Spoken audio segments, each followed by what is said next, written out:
राज्य सरकारने जाहीर केलेल्या अहिल्यादेवी होळकर शेतकरी कर्जमाफी योजनेत तुम्ही पात्र आहात का? पहिल्या यादीत नाव नसेल तर पुढे काय करायचे? ई-KYC ॲग्रीस्टॅक कागदपत्रांमधील छोट्या चुका तुमचा लाभ अडकवू शकतात का? या सर्व प्रश्नांची उत्तरे आपण या व्हिडिओमध्ये जाणून घेऊया. त्यापूर्वी जर तुम्ही चॅनलवर नवीन असाल तर आपल्या चॅनलला सबस्क्राईब करा आणि हा व्हिडिओ तुमच्या शेतकरी मित्रांना शेअर करा. यादीत नाव असतानाही तुमच्या या चुकांमुळे तुमची कर्जमाफी रद्द होऊ शकते. बऱ्याच शेतकऱ्यांनी आपली फार्मर ID काढलेली नाही, म्हणजेच ॲग्रीस्टॅक रजिस्ट्रेशन केलेलं नाही. जर शेतकऱ्यांनी आपली फार्मर ID काढली नसेल तर ई-KYC प्रक्रियेदरम्यान farmer ID is not present in system, kindly register for AgriStack and proceed अशा प्रकारची नोटीस येऊन तुमची ई-KYC तिथेच थांबू शकते.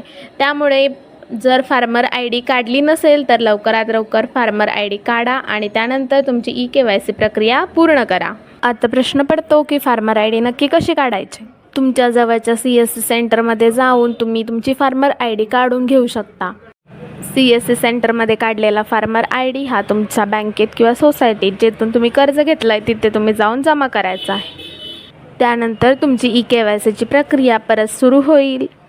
ई-KYC प्रक्रियेदरम्यान तुमची संपूर्ण माहिती व्यवस्थित तपासा. उदाहरणार्थ तुमचे बँक डिटेल्स, त्याचबरोबर अकाउंट नंबर, कर्जाची रक्कम, आधार कार्ड नंबर, मोबाईल नंबर व्यवस्थित टाका.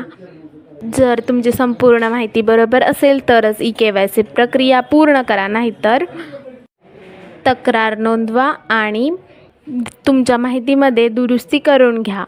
आता जाणून घेऊया तक्रार नक्की कशी नोंदवायची. तर पोर्टलवरती येस आणि नो हे 2 ऑप्शन आपल्याला पाहायला मिळतात. जर तुमची संपूर्ण माहिती बरोबर असेल तर तुम्ही येस ऑप्शनवरती क्लिक करून पुढे जाऊ शकता व ई-KYC प्रक्रिया पूर्ण करू शकता. जर तुमची माहिती चुकीची असेल तर नो ऑप्शनवर क्लिक करा आणि तेथेच तक्रार नोंदवा. मुख्यमंत्र्यांनी सांगितल्याप्रमाणे 31 जुलैपूर्वी तुमच्या खात्यात कर्जमाफीची रक्कम जमा होईल.